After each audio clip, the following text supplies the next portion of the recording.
الله وشر الأمور محدثاتها وكل محدثة بدعة وكل بدعة ضلالة وكل ضلالة في النار.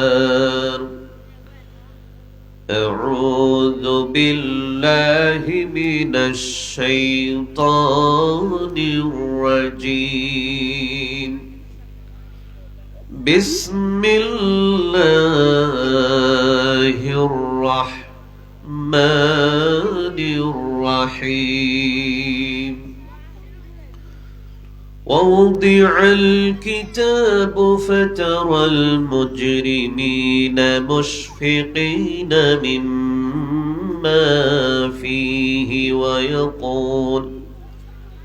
ويقولون يا ويلتنا ما لهذا الكتاب لا يغادر صغيرة ولا كبيرة إلا أحصاها ووجدوا ما عملوا حاضرا ولا يظلم ربك أحدا.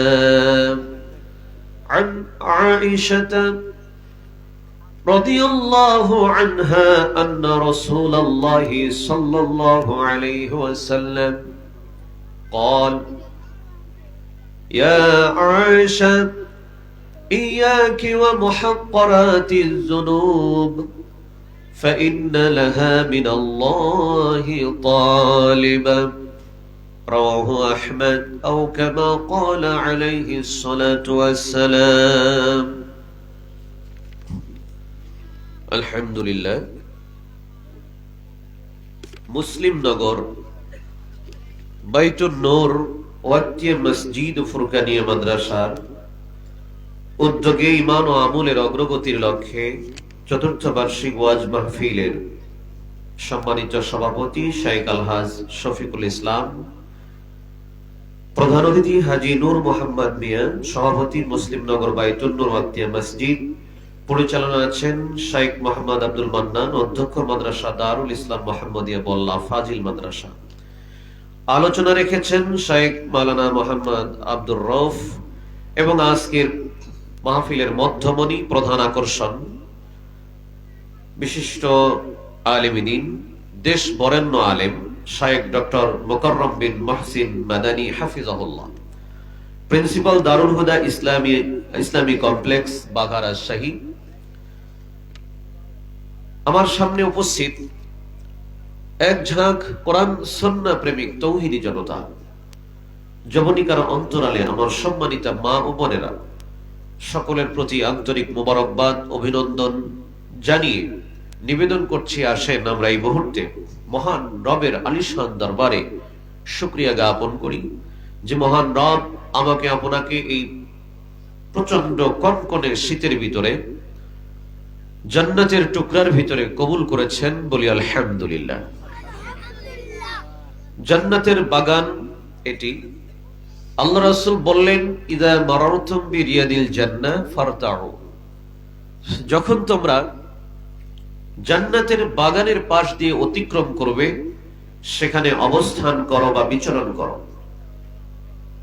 ক্বালু ইয়া রাসূলুল্লাহ ওয়া মা রিয়াদুল জান্নাহ, আল্লাহ রাসূলকে জিজ্ঞেস করলেন সাহাবায়ে কেরাম যে ইয়া রাসূলুল্লাহ জান্নাতের বাগান কি? মানে সাহাবীরা আশ্চর্য হয়ে গিয়েছেন যে দুনিয়াতে আবার জান্নাতের বাগান হয় নাকি?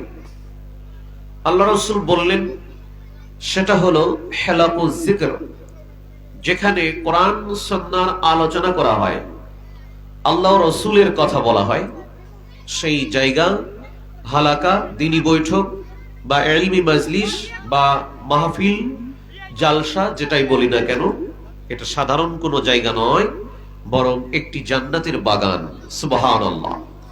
সুতরাং এখানে যারা বসবেন তারা ভাগ্যবান, কারণ জান্নাতি যে সমস্ত মানুষ তারা সৌভাগ্যবান। জান্নাতে প্রবেশ করার অধিকার যারা লাভ করবেন তারা সৌভাগ্যবান, যারা জাহান্নামী হবেন তারা কপাল পোড়া। একইভাবে আমি এই মুহূর্তে বলতে চাই, যারা রাস্তাঘাটে বাড়িতে বেহুদার সময় নষ্ট করছেন এই জান্নাতের বাগান ছেড়ে দিয়ে, এই মুহূর্তে তারা বড় কপাল পোড়া।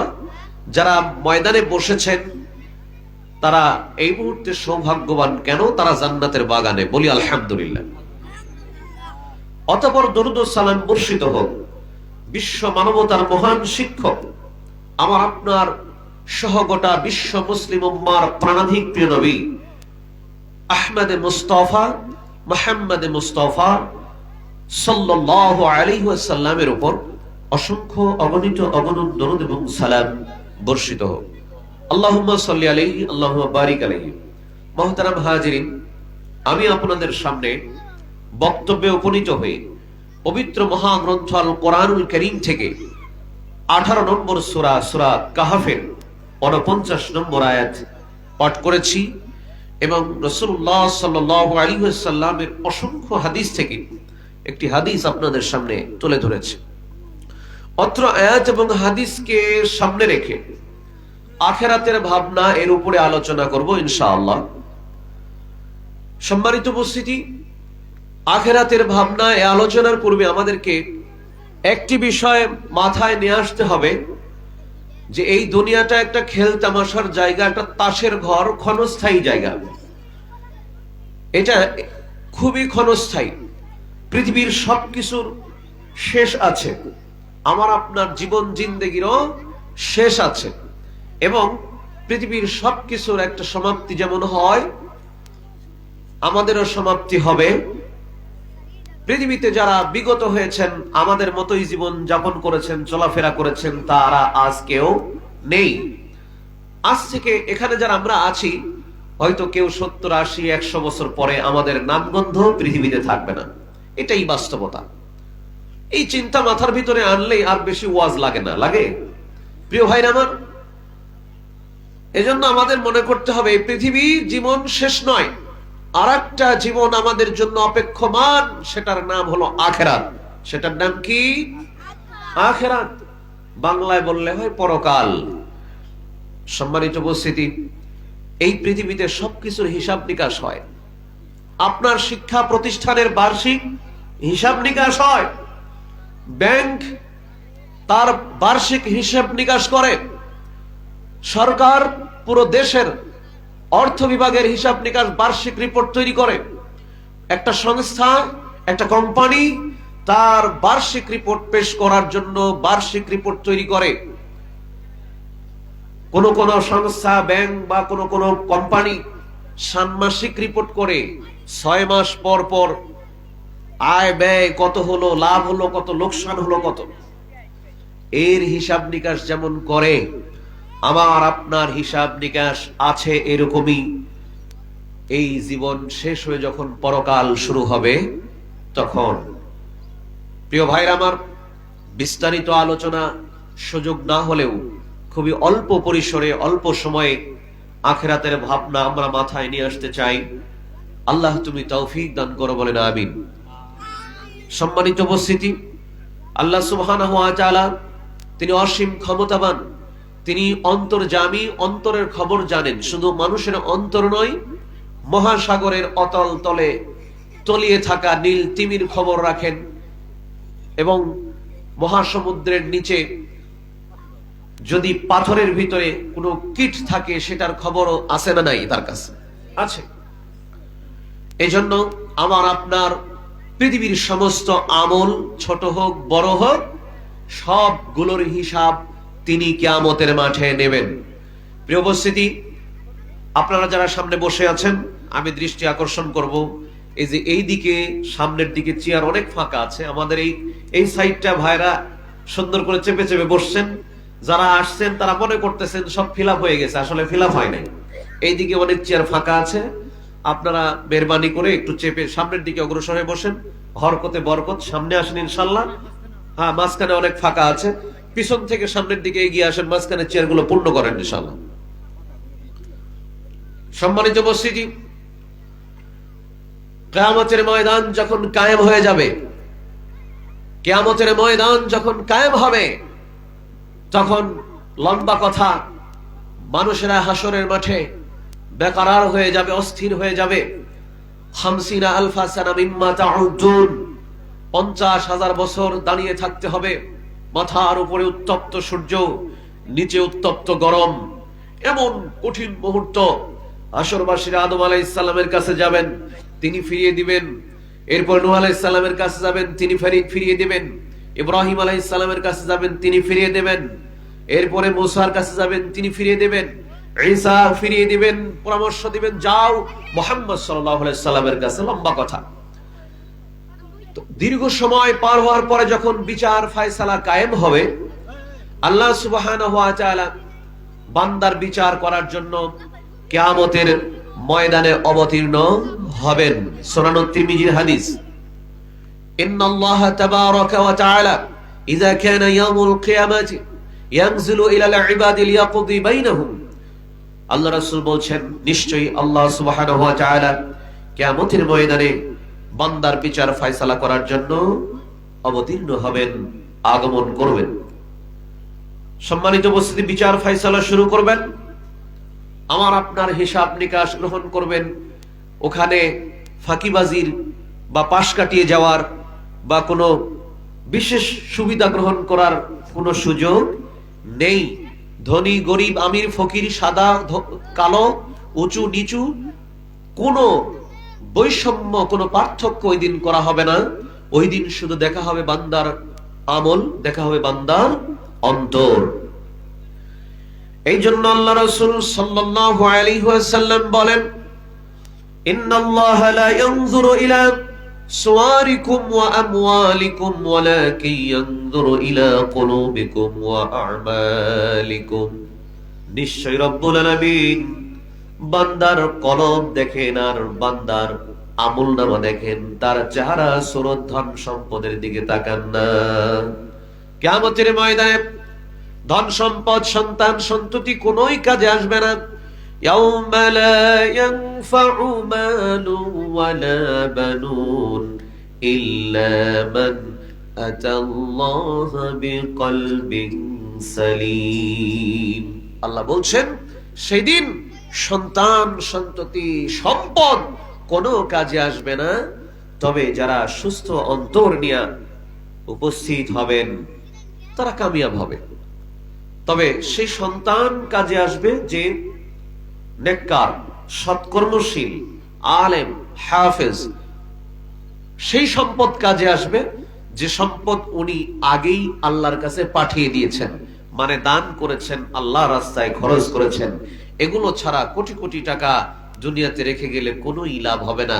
আপনার ধন সম্পদ, আপনার দুনিয়ার নেতৃত্ব, আপনার ক্ষমতা ওই দিন একেবারে পদদৌলিত হবে, কোনো কাজে সেদিন আসবে না। প্রিয় ভাই আমার, আরো লম্বা কথা সংক্ষেপ করে বলি, কিয়ামতের দিন দুই শ্রেণীর মানুষ হবে, ডানপন্থী আর বামপন্থী। যাদেরকে রব্বুল আলামিন ডান হাতে আমলনামা দেবেন তারা হলেন ডানপন্থী, আর যাদেরকে বাম হাতে আমলনামা দেবেন তারা হলেন বামপন্থী। আহারে, যারা ডান হাতে আমলনামা পাবে আনন্দে আত্মহারা হয়ে, উৎফুল্ল হয়ে, উদ্বেলিত হয়ে আল্লাহর জান্নাতের মেহমান হয়ে যাবে। সুবহানাল্লাহ। আর যারা বাম হাতে আমলনামা পাবে নিজেদের ধ্বংস কামনা করবে, অস্থির বেকারার হয়ে যাবে, নিজের ধ্বংস কামনা করবে, জাহান্নামের অধিবাসী হয়ে যাবে। আমার ভাইরা, কিয়ামতের দিন যখন আমলনামা হাজির করা হবে, অপরাধীরা আমলনামা দেখে বড় আফসোস করবে আর আশ্চর্য হয়ে যাবে। কোরআনে কারীমের সূরা কহফ 18 নম্বর সূরা 49 নম্বর আয়াত, যে আয়াতে কারিমা আমি শুরুতেই তেলাওয়াত করেছিলাম, আল্লাহ পাক এখানে বলতেছেন, ওয়াউদিআল কিতাবু ফাতারাল মুজরিমিনা মুশফিকিনা মিম্মা ফি। ও নবী, যখন আমলনামা রাখা হবে তখন তুমি অপরাধীদেরকে দেখতে পাবে, তারা ভীত সন্ত্রস্ত হয়ে যাবে। ইয়াকুলুনা, আর বলবে, ইয়া ওয়াইলাতানা, হায় আফসোস, হায় আফসোস। তারা আফসোস করে বলতে থাকবে, আহাজারি করবে আর বলবে, মা লিহাযাল কিতাব লা ইউগাদিরু সগীরাতাও ওয়ালা কাবীরাতান ইল্লা আহসাহা। কি আশ্চর্য কিতাব! এটা কেমন কিতাব, মানে কেমন আমলনামা এটা রাখা হলো, যে আমলনামার ভিতরে বান্দার একটা ছোট গুনাহ বাদ পড়ে নাই, একটা বড় গুনাহ বাদ পড়ে নাই, সব দেখতেছি এর ভিতরে সন্নিবেশিত লিপিবদ্ধ করে দেওয়া হয়েছে, একটাও বাদ পড়েনি। আল্লাহর ক্ষমতাকে ফাঁকি দেওয়ার সুযোগ নাই, আল্লাহর ফেরেশতাদেরকে ফাঁকি দেওয়ার সুযোগ নাই। পৃথিবীর জমিনে আপনি একটা সগীরা গুনাহ করেছেন, লেখা হয়ে গেছে, কবিরা গুনাহ করেছেন, সাথে সাথে লেখা হয়ে গেছে। ফেরেশতা রব্বুল আলামিন নির্ধারণ করেছেন, নিযুক্ত করে দিয়েছেন। এই জন্য আম্মা জান আয়েশা রাদিয়াল্লাহু তাআলা আনহা তিনি বলেন, বিশ্বনবী বলেছেন, ইয়া আয়েশা, এ আয়েশা শোনো, ইয়াকি ওয়া মুহাক্কারাতিজ যুনুব ফাইন্না লাহা মিনাল্লাহি তালিবা। আয়েশা শোনো, ছোট ছোট নগণ্য পাপ থেকেও নিজেকে বাঁচাও, সাবধান হয়ে যাও, কেননা এটাকে সংরক্ষণ করার জন্য, লিপিবদ্ধ করার জন্য ফেরেশতা নিযুক্ত আছেন, একটা পাপ থেকেও বাঁচা যাবে না। তবে হ্যাঁ, হতাশ হওয়ার কারণ নাই। যে সমস্ত পাপ থেকে আপনি দুনিয়াতে তওবা করবেন, তওবা করার পরে যদি আল্লাহ পাক আপনাকে মাফ করে দেন, ওই পাপগুলো কিয়ামতের দিন আর উপস্থিত করা হবে না। জোরে কোন সুবহানাল্লাহ। আর যেই আমলগুলো, যেই গুনাহগুলো, যেই পাপগুলো মাফ করা হয় নাই, এই পাপগুলো ছোট হোক আর বড় হোক, কিয়ামতের দিন রব্বুল আলামিন হাজির করবেন সামনে, কোনো ছাড় দেওয়া হবে না। সম্মানিত উপস্থিতি, আল্লাহ রাব্বুল আলামিন কোরআনুল কারীমের মধ্যে বলছেন, সূরা আলে ইমরান 29 নম্বর আয়াত, কুল ইন তুখফু মা ফি সুদুরিকুম, কুল ইন তুখফু, হে নবী আপনি বলে দেন, ফি সুদুরিকুম, তোমরা যা গোপন করো তোমাদের অন্তরের ভিতরে, আও তুবদুহু, যা তোমরা প্রকাশ করো, ইয়ালামুহুল্লাহ, আল্লাহ জানেন, ওয়া ইয়ালামু মা ফিস সামাওয়াতি ওয়া মা ফিল আরদ, আসমানে এবং জমিনে যা আছে সবকিছু আল্লাহ পাক জানেন কি জানেন না? জানেন। আল্লাহু আলা কুল্লি শাইইন কাদির, আল্লাহ সকল বিষয়ের উপরে সর্বশক্তিমান। এজন্য আল্লাহকে ফাঁকি দেওয়ার, আল্লাহর দৃষ্টিকে, আল্লাহর নজরকে ফাঁকি দেওয়ার ক্ষমতার কারণে আমার ভাইরা ছোট পাপকেও পাশ কাটিয়ে যাওয়ার সুযোগ নেই। লুকমান হাকিম তার সন্তানকে উপদেশ দিলেন, ইয়া বুনাইয়া ইন্নাহা ইন তাকু মিসকালা হাববাতিন মিন খারদালিন ফাতাকুন ফি সাখরাতিন আও ফিস সামাওয়াতি আও ফিল আরদ ইয়াতি বিহাল্লাহ ইন্নাল্লাহা লাতীফুন খাবীর। মহান আল্লাহ বলেন, লোকমান হাকিম তার সন্তানকে উপদেশ দিলেন, নসিহত করলেন, হে কলিজার টুকরা সন্তান, হে বৎস শোনো, ইন্নাহা ইন তাকু মিসকালা হাববাতিন মিন খারদাল, তুমি যদি সেটা সওয়াব হোক অথবা নেকি অথবা গুনাহ হোক, পাপ হোক অথবা পুণ্য হোক, সেটা যদি তুমি পাথর খণ্ডের ভিতরে লুকিয়ে রাখো অথবা যেখানেই লুকিয়ে রাখো না কেন, ইয়াতি বিহাল্লাহ, আল্লাহ রাব্বুল আলামিন সেদিন হাজির করবে। আল্লাহর কাছ থেকে পরপর সুযোগ নেই। তবে আমাদের আশা, আমাদের ভরসা, আমাদের আশ্বস্ত হওয়ার দিকে একটাই, আমরা যদি আল্লাহর কাছ থেকে দুনিয়াতে মাপ নিয়ে নিতে পারি, তাহলে কিয়ামতের দিন ওইগুলো ওপেন করা হবে না, ওই পাপগুলো ডিলিট। সুবহানাল্লাহ। দলিল عن ابي هريره رضي الله تعالى عنه قال قال رسول الله صلى الله عليه وسلم, আবু হুরায়রার বর্ণনা, আল্লাহ রাসূল বলেছেন, ইন্নাল মুমিনা ইযা আযনাবা কানাত নুকতাতুন সাওদাউন ফি কলবিহি, আল্লাহ রাসূল বলেন, নিশ্চয়ই মুমিন যখন গুনাহ করে গুনাহ করার ফলে তার কলবে স্পট পড়ে যায়, কালো দাগ পড়ে যায়। ফাইন তাবা ওয়া নাযাআ ওয়াস্তাগফারা, যদি সে তওবা করে, আল্লাহর কাছে ক্ষমা চায়, ইস্তেগফার করে, গুনার পথ থেকে ফিরে আসে, আল্লাহ রাব্বুল আলামিন সুকিলা কলবুহু, তার কলবকে আবার পরিষ্কার, পরিশোধিত, পরিচ্ছন্ন করে দেন। সুবহানাল্লাহ। তার মানে গুনাহকে ডিলিট করার মাধ্যম কি? তওবা, ইস্তেগফার মানে ক্ষমা, আর ওই পাপের রাস্তায় আর না যাওয়া। এই তিনটা পদ্ধতি অবলম্বন করতে পারলে আপনার গুনাহ আল্লাহ পাক মাফ করবেন, আর যে গুনাহ মাফ করে দিবেন ওইটা কিয়ামতের দিন আর উপস্থিত করবেন না। আর যদি আমরা মাফ করে নিতে না পারি, ও যুবক, রাতের অন্ধকারে মোবাইল ফোনে যে পাপ তুমি করলে, কম্বলের নিচে মোবাইল ফোনে অবৈধ সম্পর্ক করে পরনারীর সঙ্গে আলাপ করলে, চ্যাটিং করলে, প্রেম নিবেদন করলে, হারাম সম্পর্কে জড়িয়ে গেলে, তোমার মা বাবা জানে না, তোমার প্রতিবেশী জানে না, দুনিয়ার কোনো মানুষ জানে না, কোনো পশু পাখিও জানে না, কিন্তু আমার আল্লাহ রাব্বুল আলামিন তোমার এই আমলনামাকে সংরক্ষণ করার জন্য সংরক্ষক ফেরেশতা নিযুক্ত করে দিয়েছেন। প্রত্যেকটি অপকর্ম আর সৎকর্ম যাই করো না কেন, আল্লাহর ফেরেশতারা রেকর্ড করে নিচ্ছেন, সেদিন ওপেন করে দেওয়া হবে। আল্লাহ সুবহানাহু ওয়া তাআলা বলেন, وَكُلَّ إِنسَانٍ أَلْزَمْنَاهُ طَائِرَهُ فِي عُنُقِهِ وَنُخْرِجُ لَهُ يَوْمَ الْقِيَامَةِ كِتَابًا يَلْقَاهُ مَنشُورًا। আল্লাহ সুবহানাহু ওয়া তাআলা আমাদের গ্রীবায়, এই গর্দানে এমন একটা মাইক্রোচিপ দিয়ে রেখেছেন যেটা পৃথিবীর কোনো বিজ্ঞানী খুঁজে পাবে না, যেটার ভিতরে সবকিছু রেকর্ড হচ্ছে। আমলনামা এইটা কিয়ামতের দিন আল্লাহ বের করে সামনে তুলে ধরবেন, বলবেন, ইকরা কিতাবাকা কাফা বিনাফসিকাল ইয়াওমা আলাইকা হাসিবা। এই বান্দা, তোমার আমলনামা তুমি পড়ো, তোমার আমলনামা পাঠ করার জন্য আজ তুমিই যথেষ্ট।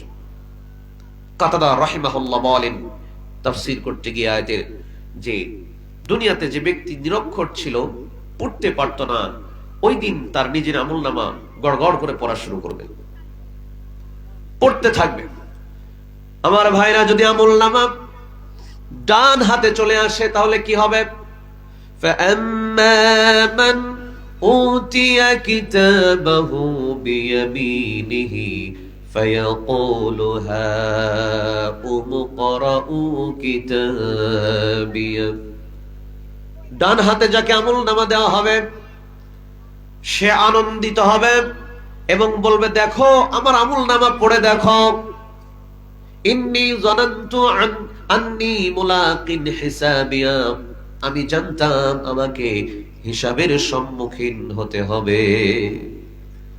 ফাহুয়া ফি ঈশাতির রাদিয়া, সে আরাম আয়েশে সুখ স্বাচ্ছন্দ্যে আল্লাহর জান্নাতে থাকবে।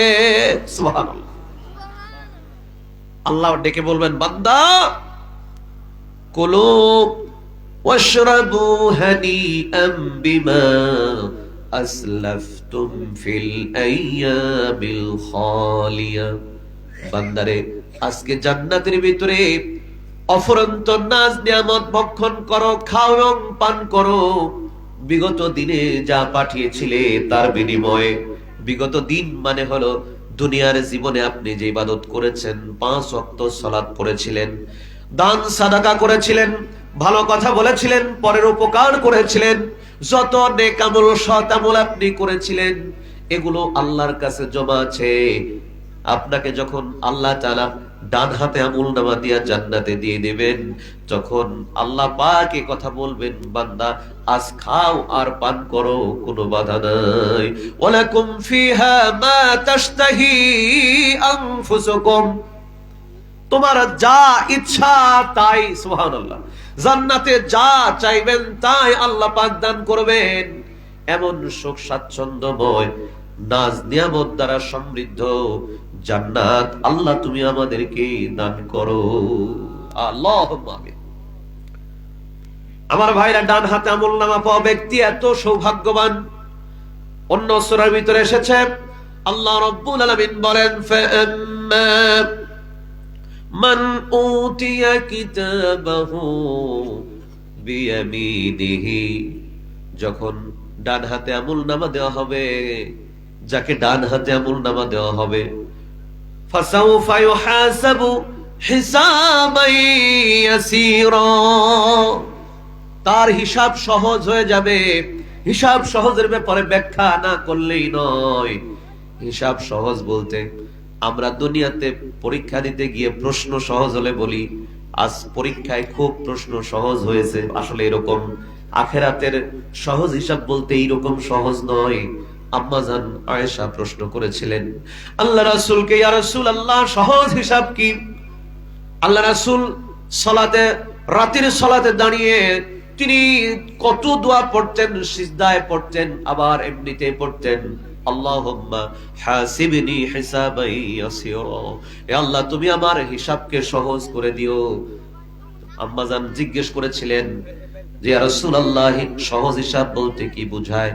আল্লাহর রাসূল সাল্লাল্লাহু আলাইহি ওয়াসাল্লাম বলেন, আয়েশা রে শোনো, সহজ হিসাব হলো যে বান্দার আমলনামা ডান হাতে দিয়া ওই বান্দার আমলনামা থেকে কোনো প্রশ্ন না করে আল্লাহ পাক তাকে জান্নাত দিয়ে দিবেন, এটা হলো সহজ হিসাব। আর কোন বান্দাকে যদি রব্বুল আলামিন কিয়ামতের দিন প্রশ্ন করে বসেন, বান্দারে বলো তো এটা কেন তুমি করেছিলে, তুমি এই পাপ কেন করেছিলে, ওই বান্দার মুক্তি পাওয়ার আর সুযোগ নাই। প্রিয় ভাই আমার, কিয়ামতের মাঠে যাকে আল্লাহ পাক রব্বুল আলামিন জিজ্ঞাসাবাদ করবেন, ও বড় হতভাগা, মুক্তি পাওয়া যাবে না। এজন্য সর্বদা ঈমান আমল ইবাদতের মাধ্যমে আল্লাহর কাছে দোয়া করতে হবে, রব্বুল আলামিন আল্লাহুম্মা হাসিবনি হিসাবান ইয়াসীরা, আল্লাহ তুমি আমার হিসাবকে সহজ করে দিও, আল্লাহ তুমি আমাদের সকলের হিসাবকে সহজ করে দিও, বলেন আমিন। এই ডান হাতে আমলনামা পাওয়ার পরে ওয়ায়ানকালিবু ইলা আহলিহি মাসরুরা, আনন্দিত হয়ে আল্লাহ বলছেন আনন্দ চিত্তে উৎফুল্ল ভাবে তার আহাল পরিবারের কাছে, তার আত্মীয় স্বজনের কাছে চলে যাবে। মানে জান্নাতে যে সমস্ত আত্মীয় স্বজন পরিবারের লোকেরা জান্নাতি হয়েছে, জান্নাতে যে সাক্ষাৎ করবে, দেখো আমাকে ডান হাতে আমলনামা দিয়ে আল্লাহ জান্নাতে দিয়েছেন, সে আনন্দিত হয়ে আত্মীয় স্বজনের সঙ্গে দেখা করবে।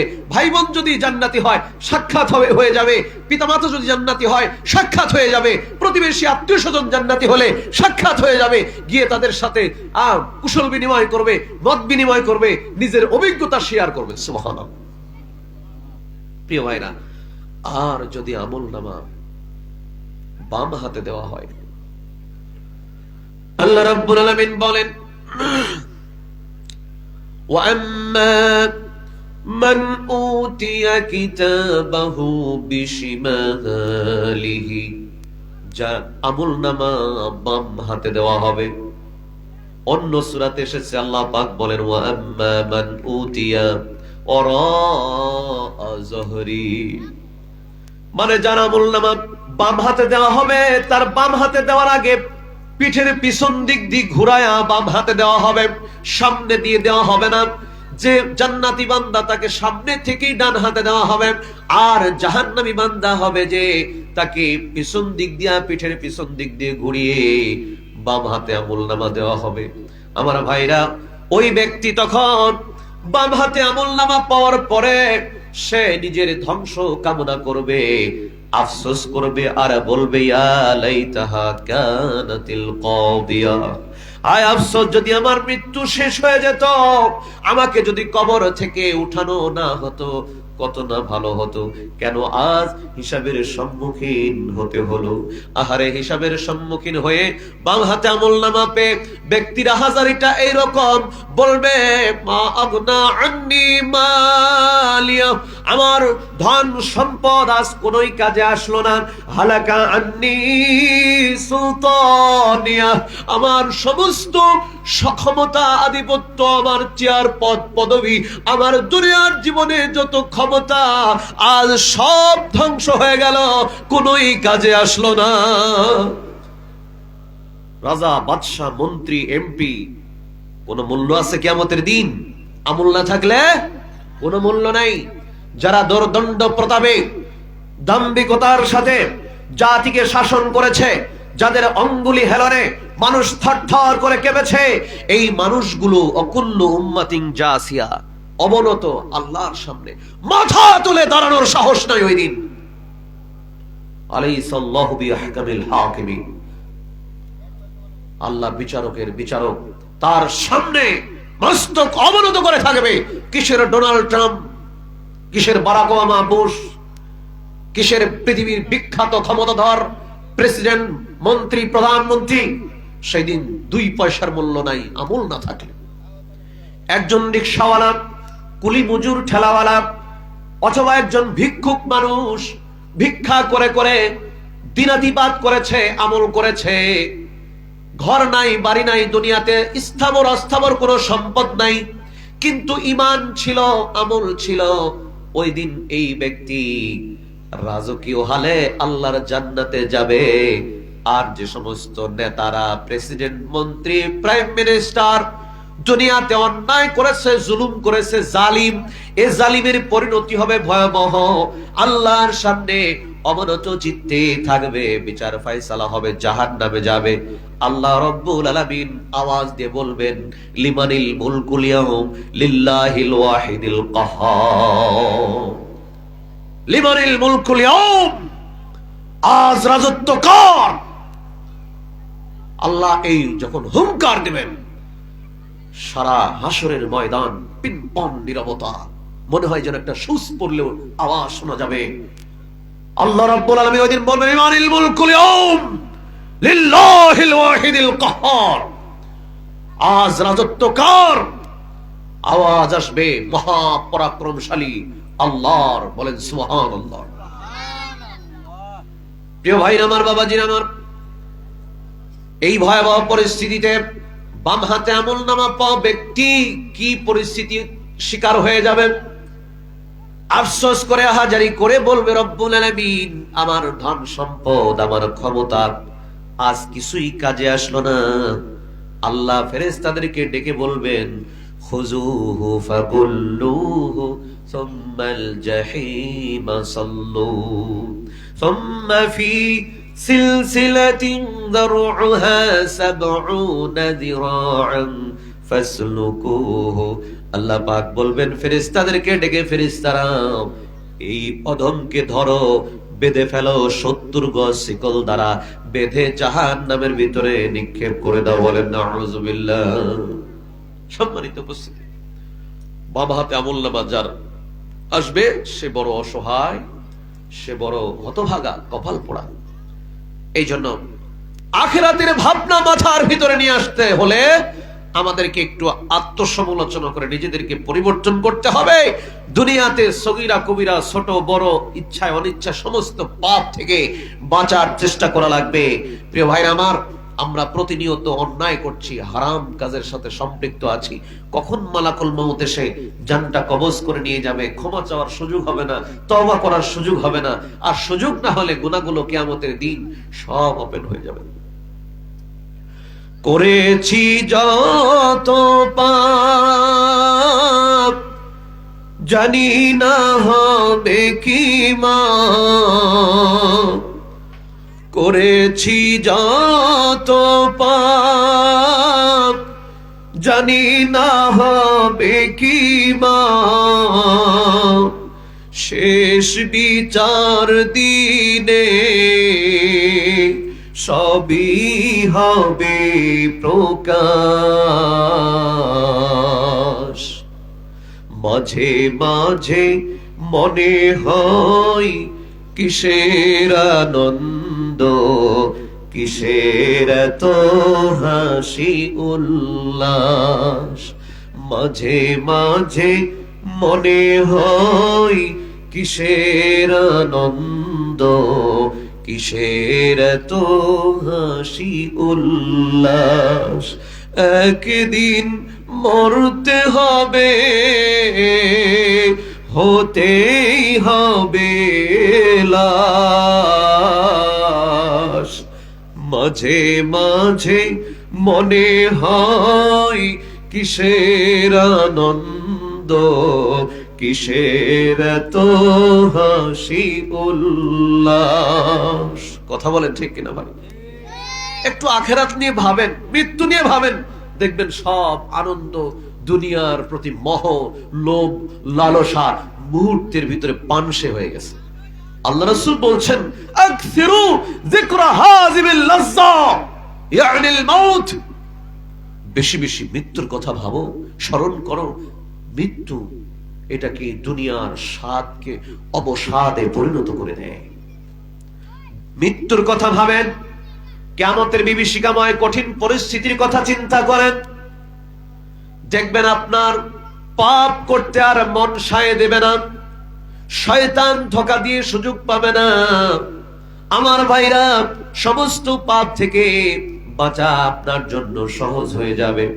মৃত্যুর কথা স্মরণ করুন আর আখিরাতের ময়দানের ভয়াবহতা নিয়ে ভাবুন, যেদিন কেউ কারো কোনো কাজে আসবে না। আল্লাহ রাব্বুল আলামিন বলেন, ইউবাসসিরুনহুম ইয়াওয়াদ্দুল মুজরিমু লাউ ইয়াফতাদি মিন আযাবি ইয়াওমাইযিন বিবানি। কিয়ামতের ময়দানে এই কঠিন বিভীষিকাময় করুণ পরিস্থিতিতে যারা অপরাধী, যারা জাহান্নামী, নিশ্চিত বুঝতে পেরেছে আমার জন্য জাহান্নাম অবধারিত হয়ে গেছে, তখন আল্লাহর কাছে আরজি পেশ করবে অপরাধীরা, গুনাহগাররা। আল্লাহ বলছেন, ইউবাসসিরুনহুম, তাদেরকে দৃষ্টিগোচর করা হবে, মানে আত্মীয় স্বজন, ভাই ব্রাদার, প্রতিবেশী, এলাকাবাসী সবার সামনে উপস্থিত, সবাইকে দেখতে পাচ্ছে। এমত অবস্থায় ইয়াওয়াদ্দুল মুজরিমু লাউ ইয়াফতাদি মিন আযাবি ইয়াওমাইযিন বিবানিহি, সে কামনা করবে, ইচ্ছা করবে, আল্লাহকে বলবে, আল্লাহ তুমি আমার সন্তানকে জাহান্নামে দিয়ে দাও, আমারে দিও না। আমার সন্তানটার বিনিময় হলো আমার জাহান্নাম থেকে বাঁচাও। সন্তানের উপর আমাদের মহব্বত আছে না ভাই? আছে কিনা? বাচ্চা সন্তান অসুস্থ হলে মা বাবা এমন দোয়াও করে, আল্লাহ তুমি আমার কলিজার টুকরা সন্তানটারে সুস্থ করে দাও, প্রয়োজনে আমার হায়াত থেকে তারে দিয়ে দাও, বলে কি বলে না? এত মহব্বতের সন্তান। এই পৃথিবীর জমিনে সন্তান মানুষ করতে গিয়া একজন পিতা মাথার ঘাম পায়ে ফেলে, হাড় ভাঙা পরিশ্রম করে, দিনকে দিন বলে না, রাতকে রাত বলে না, কত কষ্ট করে পরিশ্রম করে, নিজে না পড়ে, নিজে না খেয়ে সন্তানকে খাওয়ায় পড়ায় মানুষ করে বড় করে তুলে। সন্তানের কষ্ট মা বাবা সইতে পারে না। এত মহব্বতের সন্তান ওই দিন বিভীষিকাময় মুহূর্তে আল্লাহকে বলবে, আল্লাহ এই সন্তানটা তুমি নিয়ে জাহান্নামে ফেলে দাও, এর বিনিময়ে তুমি আমাকে বাঁচাও। নাউযুবিল্লাহ। বুঝেন কি রকম অবস্থা? বলবে রব্বুল আলামিন, ওয়া সাহিবাতিহি ওয়া আখিহি, আমার প্রিয়তমা, আমার সহধর্মিনী, জীবন সঙ্গিনী, আমার স্ত্রীকে জাহান্নামে দিয়ে দাও, আমারে দিও না, আমারে বাঁচাও। ও আখিহি, ভাইকে দিতে চাইবে, বলবে আল্লাহ আমার ভাইকে জাহান্নামে দাও। যেই ভাইয়ের জন্য কত দরদ, কত মহব্বত, কত ভালোবাসা। দুনিয়ার জীবনে ভাইকে কেউ আঘাত করলে, মায়ের পেটের ভাই কোথায় গেলে পাই, জীবন বাজি রেখে ভাইয়ের পক্ষ নিয়ে দাঁড়িয়ে যায়। কথা বলেন ঠিক কিনা? ভাইয়ের জন্য ভাই দাঁড়িয়ে যায়। এই ভাই কিয়ামতের ময়দানে আল্লাহর কাছে বলবে, আল্লাহ আমাকে বাঁচাও, আমাকে জাহান্নামে দিও না, বরং আমার ভাইকে দিয়ে দাও, ভাইয়ের বিনিময়ে আমারে বাঁচাও। এমন ভয়াবহ জাহান্নাম দেখার পরে তারা এরকম কথা বলবে, ওমান ফিল আরদি জামিআ সুম্মা ইউনজি। এরপরে বলবে, আল্লাহ দুনিয়ার সবাইরে জাহান্নামে দাও, আমারে দিও না। এইরকম ভাবে মুক্তি কামনা করবে, কিন্তু কোনো সুযোগ নাই। ওই দিন রব্বুল আলামিন কারো উপর জুলুম করবেন না, ওয়ালা ইয়াজলিমু রাব্বুকা আহাদা, আল্লাহ পাক কারো প্রতি জুলুম করবেন না, প্রত্যেকের উপরে ইনসাফ কায়েম করবেন, কারো প্রতি অন্যায় করবেন না। যার যা পাওনা, যার যা প্রাপ্য আল্লাহ রাব্বুল আলামিন করায় গন্ডায় বুঝিয়ে দিবেন। প্রিয় ভাইরা আমার, বাবাজিরা আমার, কিয়ামতের ময়দানে জাহান্নামকে আল্লাহ রাব্বুল আলামিন ফেরেশতাদের মাধ্যমে নিয়ে আসবেন।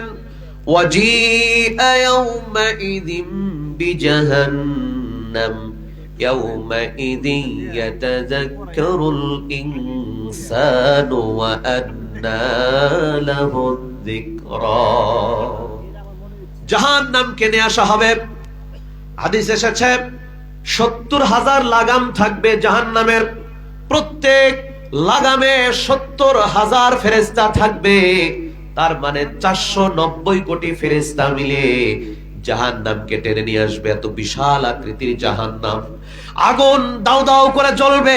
জাহান্নাম এমন ভয়াবহ গর্জন করবে, তর্জন করবে আল্লাহকে, আল্লাহ রাব্বুল আলামিনকে। জাহান্নাম অভিযোগ করেছিল রব্বুল আলামিন, আকালা বাদি বাদা, আল্লাহ আমার এক অংশ আর এক অংশকে খেয়ে ফেলতেছে, কি করব?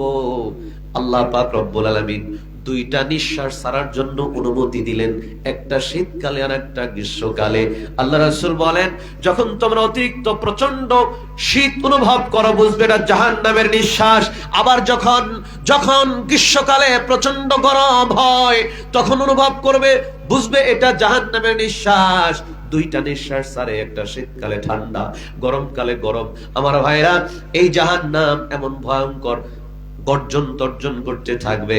আল্লাহ রাব্বুল আলামিন জিজ্ঞেস করবেন, জাহান্নাম কি খবর, লাগবে নাকি?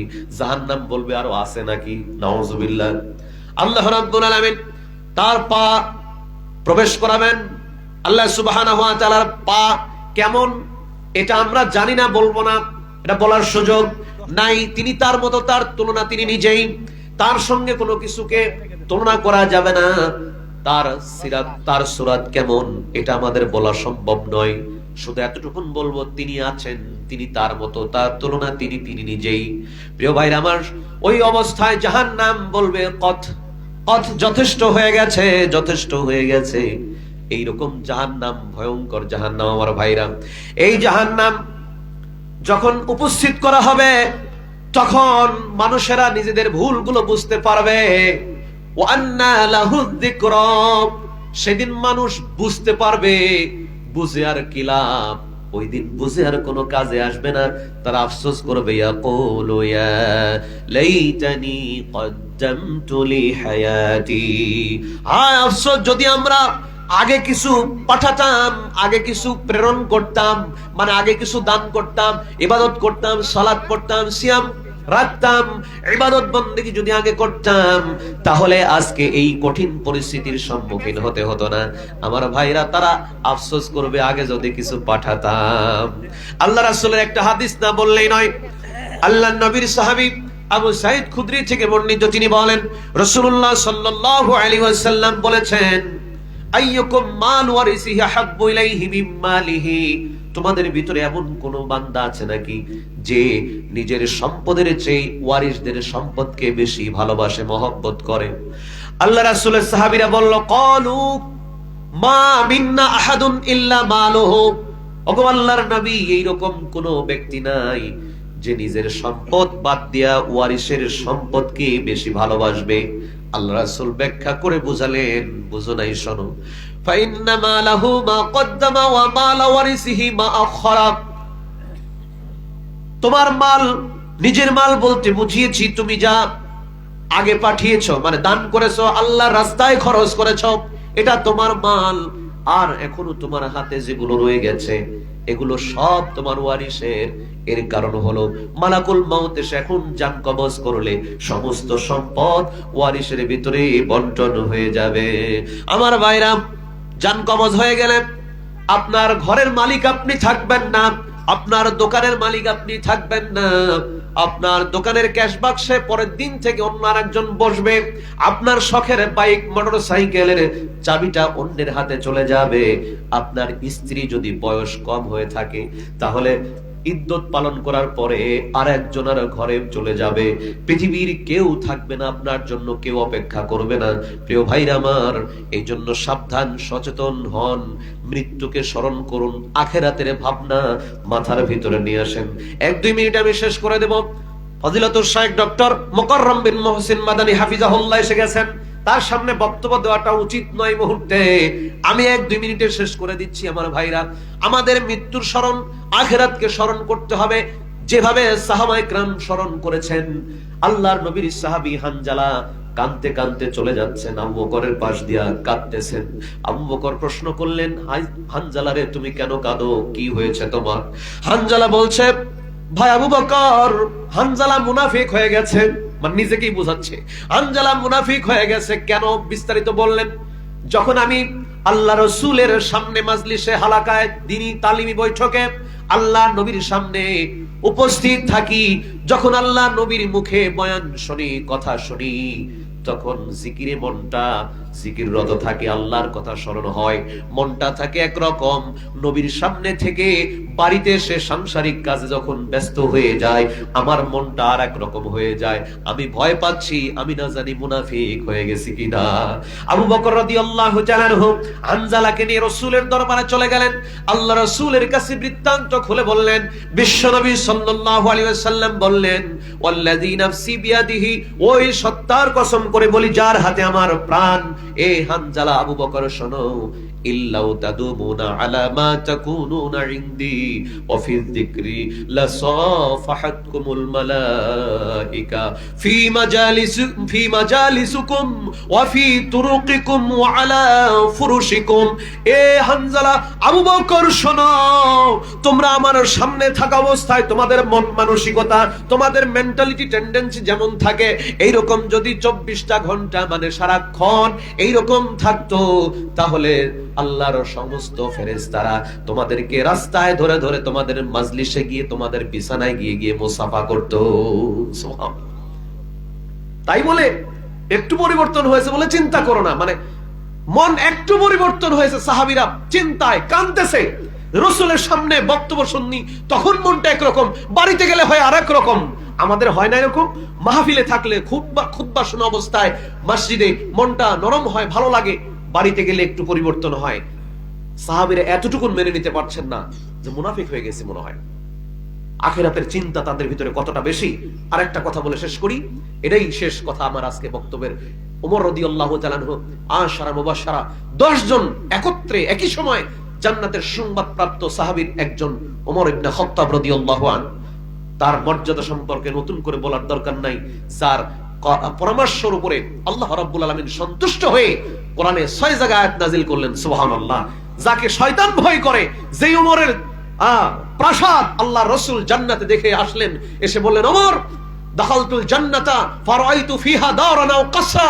ওমর, তোমার জন্য জান্নাতে প্রাসাদ, ওমর আমি জান্নাতে প্রাসাদ দেখলাম। লম্বা হাদিস, একেবারে শর্ট করে বলতেছি।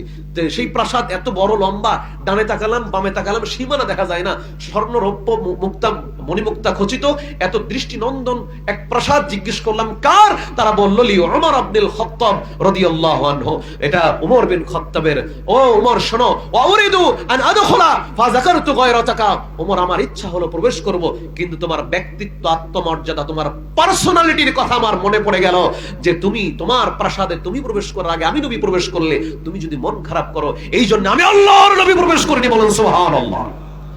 ফাবাকা ওমর, ওমর কাঁদতেছে আর বলেন, ইয়া রাসূলুল্লাহ, কেন প্রবেশ করলেন না? আপনার কাছে কি আমার ব্যক্তিত্ব চলে নাকি?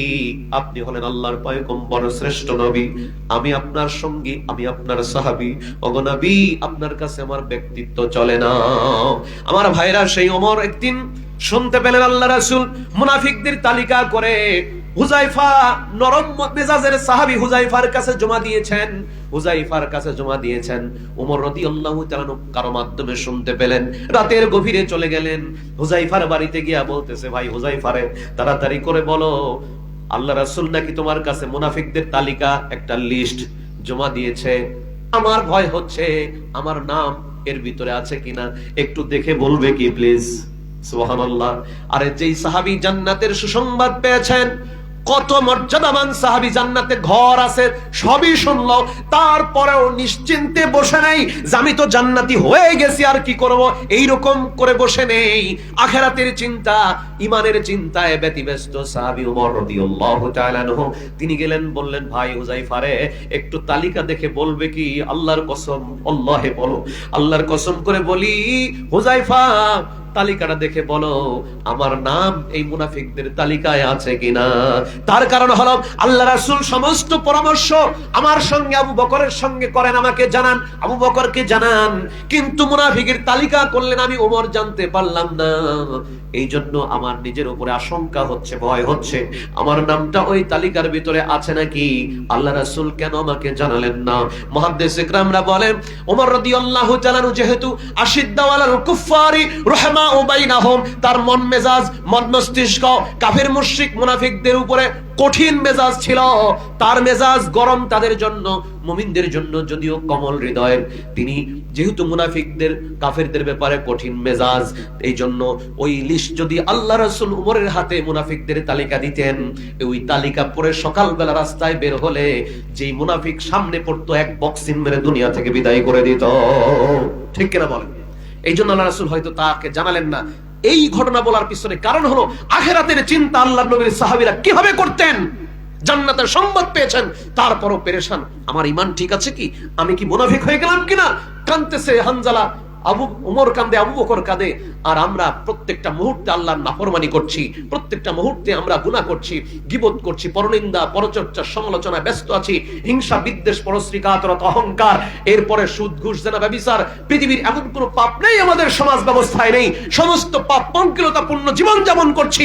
একটাবার ভিতরে আবেগ আসে না, একটাবার আমাদের একটু বিবেক জাগ্রত হয় না, কিভাবে আমরা ফিরবো, কিভাবে পথ থেকে ফিরবো, জাহান্নাম থেকে কিভাবে বাঁচবো, আল্লাহর কাছে কেমনে জবাব দেব, এই চিন্তাটা একটাবার ভিতরে কাজ করে না ভাই। মনকে বোঝান, ওরে আমার পাগল মন, ওরে দুষ্ট দুরাচার মন, আমি কোথায় আছি, কি করছি, আমি কে, আমার দায়িত্ব কি, আমাকে কে পাঠিয়েছেন, আমার এই কৃতকর্মের কারণে আমার কি হবে, এই প্রশ্নগুলো নিজেকে করেন, নিজের নফসকে করেন, ইনশাআল্লাহ পরিবর্তন হয়ে যাবে ইনশাআল্লাহ।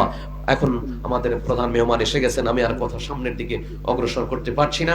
সম্মানিত উপস্থিতি, আলোচনা যদিও দীর্ঘ আলোচনা, সংক্ষেপে সেরে দিলাম, সারা হয় নাই আর কি, রেখে দিলাম, সংক্ষেপে রেখে দিলাম। আল্লাহ সুবহানাহু ওয়া তাআলা আমাদেরকে আখিরাতমুখী, জবাবদিহিতামূলক জীবন যাপন করার তৌফিক দান করুন, আমাদের কলবকে সুস্থ করার তৌফিক দিন, আমাদের কলবকে পরিচ্ছন্ন পরিষ্কার করার তৌফিক দিন, এবং আল্লাহর প্রিয় বান্দা হওয়ার সুযোগ, তৌফিক ও সৌভাগ্য দান করুন। সকলে বলি আল্লাহুম্মা আমিন। আকুলু কওলি হাযা আস্তাগফিরুল্লাহ লি ওয়া লাকুম ওয়া লিসাইরিল মুসলিমিন আল মাহদিন ওয়া মা আলাইনা ইল্লা আল বালাগ। সুবহানাকাল্লাহুম্মা ওয়া বিহামদিকা আশহাদু আল্লা ইলাহা ইল্লা আনতা আস্তাগফিরুকা ওয়া আতুবু ইলাইক। আসসালামু আলাইকুম ওয়া রাহমাতুল্লাহি ওয়া বারাকাতুহু। ধন্যবাদ শেখ ওবায়দুল্লাহ বিন আব্দুল ওয়াহিদ সাহেবকে, অত্যন্ত জ্ঞানগর্ভ এবং গুরুত্বপূর্ণ বক্তব্য রাখছিলেন। আসলে আপনারা অত্যন্ত তন্ময় হয়ে শুনছিলেন এবং অত্যন্ত গুরুত্বপূর্ণ বক্তব্য ছিল। আল্লাহ রাব্বুল আলামিন তার বক্তব্য থেকে আমাদেরকে হেদায়েত নসিব করুন, সবাই বলেন আমিন। সম্মানিত ইমানদার দিনদার মুসলিম ভাইয়ের বোনেরা, অত্যন্ত সুন্দর প্রাণবন্ত আলোচনা চলছে। আপনারা বাইরে গিয়ে আবার দ্রুত চলে আসবেন। এখন আমাদের প্রধান বক্তা, প্রধান মেহমান শেখ ডক্টর মোকাররম মুহসিন সাহেব বক্তব্য রাখবেন। তার আগে আজকের আমাদের প্রধান অতিথি এবং এই মসজিদের সম্মানিত সভাপতি হাজী নূর মোহাম্মদ সাহেব আমাদের মাঝে উপস্থিত হয়েছে। উনি ওনার কথা বলার মানে অভ্যাস খুব বেশি না, তারপরে আমরা ওনাকে রিকোয়েস্ট করেছি আমাদের সকলের পক্ষ থেকে যে উনি অন্তত জানাতে একটি কথা আমাদের উদ্দেশ্যে বলেন। এই পর্যায়ে বক্তব্য রাখছেন আজকের প্রধান অতিথি এবং এই মসজিদের সভাপতি জনাব মোহাম্মদ নূর মোহাম্মদ মিয়া, জনাব হাজী নূর মোহাম্মদ মিয়া। বিসমিল্লাহির রহমানির রহিম। উপস্থিত মুসলিম নগর বাইতুল্লাহ ওয়াক্ফে তথা সভাপতি হিসাবে এখানে সবাই রেখেছেন, তো সেই জন্য সবাইকে অশেষ ধন্যবাদ। আমি ছোট দুটি কথা বলতে চাচ্ছি, সেটা হলো বিগত আমাদের এই মসজিদের বয়স আজকে 4 বছর চলছে।